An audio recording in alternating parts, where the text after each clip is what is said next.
नमस्कार दोस्तों, इस वीडियो में हम लोग डिस्कशन करने वाले हैं दीपक नाइट्रेट लिमिटेड कंपनी के ऊपर। तो करेंट टाइम में दीपक नाइट्रेट का स्टॉक ट्रेड कर रहा है 1841 पर। और फिर काफ़ी समय से दीपक नाइट्रेट ने कोई भी रिटर्न अपने इन्वेस्टर्स को लाकर नहीं दिया है। एक महीने में देखे तो एक महीने में ऑलमोस्ट फ्लैट, 6 महीने में देखे तो 18% का नेगेटिव रिटर्न, और एक सालों में देखे तो एक सालों में भी 18% का नेगेटिव रिटर्न अपने इन्वेस्टर्स को दिया है। लेकिन जब 5 सालों की बात करें तो 5 सालों में एक मल्टी बैगर रिटर्न अपने इन्वेस्टर्स को दिया है 600% तक का। और ये रिटर्न तब है जब कंपनी टॉप से लगभग 40-45% तक की टूट चुकी है। लेकिन आप लोग गूगल चार्ट पे इसका टॉप देखेंगे तो गूगल चार्ट पे टॉप लगभग 2900 रुपये के आसपास देखने को मिलेगा। लेकिन इस कंपनी ने अपना टॉप 3000 से ऊपर जाकर बनाया था। जैसा कि हमने थंबनेल में लिखा था, तो उसके लिए सबसे पहले हम लोग इस कंपनी के शेयर होल्डिंग पैटर्न पे आ जाते हैं। तो आप लोग देख सकते हैं कि कंपनी के शेयर होल्डिंग पैटर्न में प्रमोटर्स ग्रुप में लगभग 4% तक का स्टेक मार्च क्वार्टर में खरीदा है। तो कंपनी ने इतना बड़ा स्टेक खरीदा है तो इसके लिए वाजिब सी बात है किसी न किसी ने इतना बड़ा स्टेक बेचा तो ज़रूर होगा। तो हम लोग इसके ग्रुप में जाकर देख लेते कि किसने किसको इतना बड़ा माल बेचा है। तो सबसे पहले हम लोग देखते हैं दीपक चीमन लाल मेहता। इन्होंने लगभग 0.1% तक का स्टेक खरीदा है। और फिर जो सबसे बड़ा स्टेक खरीदने को देखने को मिल रहा है वो है दीपक नोवोकॉम। तो दीपक नोवोकॉम ने लगभग 3.41% तक का अपना स्टेक बढ़ाया है। तो इतना बड़ा स्टेक बेचा किसने है?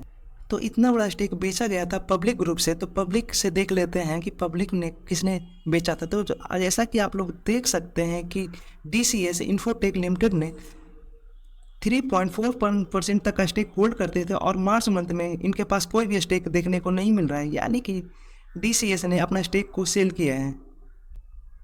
तो प्रोमोटर्स ने अपना स्टेक हल्का सा बढ़ाया है। और FII की बात करें तो FII ने अपना स्टेक हल्का सा घटाया है। लेकिन जब DIA की बात करें तो DIA ने लगभग 2% तक का स्टेक अपने अंदर बढ़ाया है। और फिर फाइनली पब्लिक का स्टेक घटा है, जो कि एक काफ़ी पॉजिटिव ग्रोथ देखने को मिल रही है।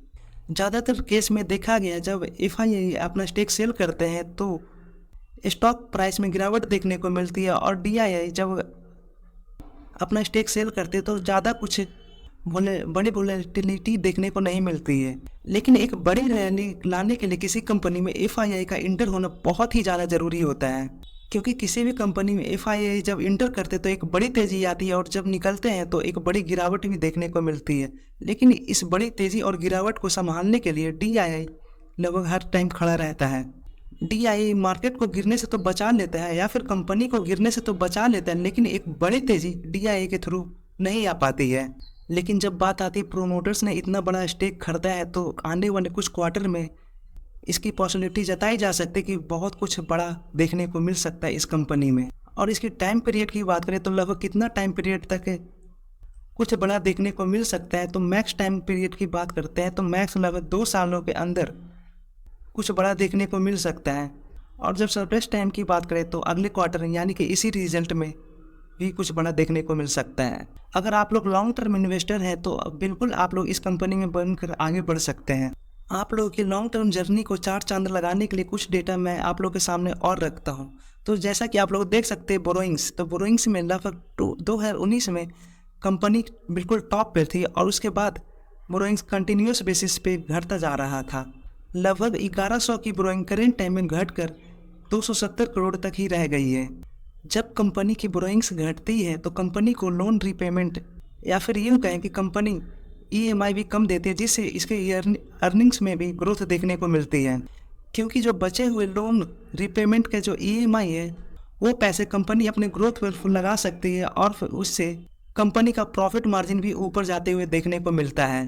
तो ये सभी डेटा तो हो चुकी है लॉन्ग टर्म इन्वेस्टर्स के लिए। अब चलते हैं इस कंपनी की कुछ कड़वी बातों पर। कंपनी का मेजोरिटी पैसे जो आते हैं वो है फिनॉल के बिजनेस से, और फिनॉल के बिजनेस में OPM काफ़ी ज़्यादा उठापटक होता रहता है क्योंकि ये एक कमोडिटी केमिकल्स के अंदर आता है। लेकिन कंपनी अपना फोकस अब बढ़ाकर स्पेशलिटी केमिकल की तरफ कर चुकी है, जिसमें OPM में ज़्यादा उठापटक देखने को नहीं मिलता है। तो 2019-20 से कंपनी ने स्पेशलिटी केमिकल में काफ़ी ज़्यादा फोकस करने लगा है।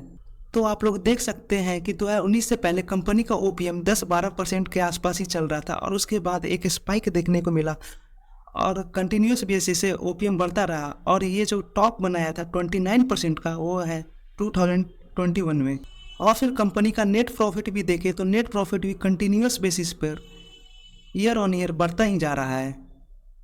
अब बात करते कंपनी के शॉर्ट टर्म के लिए, तो शॉर्ट टर्म में हम लोग मेनली फोकस करेंगे कंपनी का मार्च क्वार्टर का रिजल्ट कैसा आ सकता है और इसके टेक्निकल्स पर।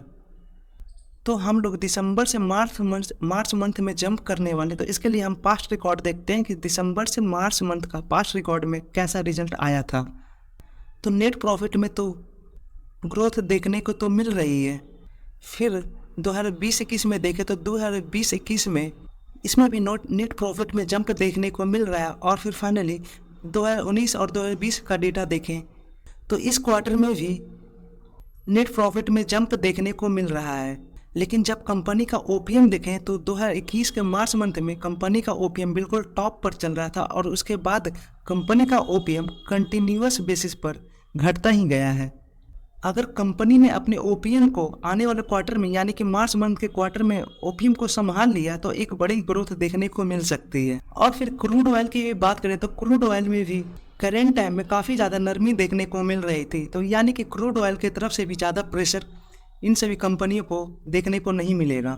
तो चलिए अब फाइनल पॉसिबिलिटी की बात करें। अगर कंपनी ने अपनी ओपीएम को संभाल लिया तो आने वाले क्वार्टर में कंपनी के प्रॉफिट मार्जिन में एक ग्रोथ देखने को मिल सकती है। लेकिन अगर ओपीएम नहीं संभाल पाया तो कहना थोड़ा मुश्किल हो जाएगा। लेकिन इस पर मैं अपनी पर्सनल व्यू रखूं तो इस व्यू को रखने से पहले हो सकता है कि आप लोग मेरे व्यू से चाहो तो एग्री भी कर सकते हैं या फिर आप लोग की स्टडी से अलाउ ना करें तो आप लोग की डिसएग्री भी कर सकते हैं। तो जब भी कंपनी का रॉ मटेरियल का प्राइस बढ़ता है तो प्राइस बढ़ने से कंपनी अपनी कस्टमर को बढ़ाए रखने के लिए अपने प्राइस को कट डाउन कर देती है। तो कट डाउन मेनली होता कहाँ से, तो वो मेनली होता है कंपनी अपनी ओपीएम को कम कर देती है। और फिर करेंट टाइम की बात करें तो करेंट टाइम में रॉ मटेरियल का प्राइस तो ऑलरेडी सस्ता हो चुका है। अगर कंपनी अपने पुराने प्राइस को भी मेंटेन करे तो पुराने प्राइस को मेंटेन करने पर भी काफ़ी ज़्यादा अच्छी ओपीएम निकल कर आ जाएगी। तो चलिए इसे इकोनॉमिक्स से भी रिलेट कर मैं क्लियर करता हूँ आप इन लोगों के लिए। तो कंपनी का जब भी रॉ मटेरियल का प्राइस बढ़ता है तो कंपनी को अपनी मजबूरन प्राइस बढ़ानी पड़ती है। लेकिन जब कंपनी प्राइस ना बढ़ाए तो कंपनी को मार्केट में पुरानी जैसी डिमांड बनाए रखने के लिए कंपनी अपनी प्रोडक्ट की प्राइस कट करती है और वो प्राइस कट होती है कंपनी के ओपीएम से। लेकिन जब डिमांड दोबारा क्रिएट हो जाती है तो कंपनी अपनी प्राइस को दोबारा चढ़ा सकती है या फिर उसी पुराने प्राइस को भी मेंटेन करे तो भी कंपनी की ओपीएम बढ़ जाएगी, क्योंकि करेंट टाइम में रॉ मटेरियल की प्राइस घट चुकी होती है। तो उम्मीद है कि आने वाले क्वार्टर में कंपनी की बढ़िया रिजल्ट आ सकती है। तो हम लोग अब आ चुके हैं कंपनी के टेक्निकल्स पर। तो करेंट टाइम में कंपनी अपने डिमांड जोन के अंदर ट्रेड कर रहा है और फिर कंपनी को जो खरीदने का जो सही टाइम होता है वो कंपनी का किसी सपोर्ट पर खरीदना ज़्यादा सही होता है या फिर कंपनी के डिमांड जोन के अंदर खरीदना एक बहुत ही सही टाइम होता है। तो आप लोग पुराने रिकॉर्ड भी कंपनी का देखें तो इस जोन के अंदर जब भी कंपनी आया है उसके बाद एक बड़ी सी कंपनी में बूम देखने को मिली है और करेंट टाइम में भी कंपनी इसी जोन के अंदर ट्रेड कर रहा है।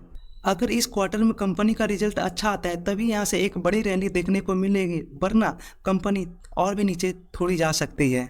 अगर कंपनी का रिजल्ट ख़राब आता है तो नीचे की तरफ जो सपोर्ट देखने को मिलता है वो है 1550 रुपये और ऊपर की तरफ कंपनी का रेसिस्टेंस देखे तो वो है 2050 रुपये। और दूसरा एक बहुत ही स्ट्रॉन्ग रेसिस्टेंस जो कंपनी का देखने को मिल रहा है वो है 2400 रुपये। और फिर इसी के साथ वीडियो एंड करते हैं। Thank you for watching.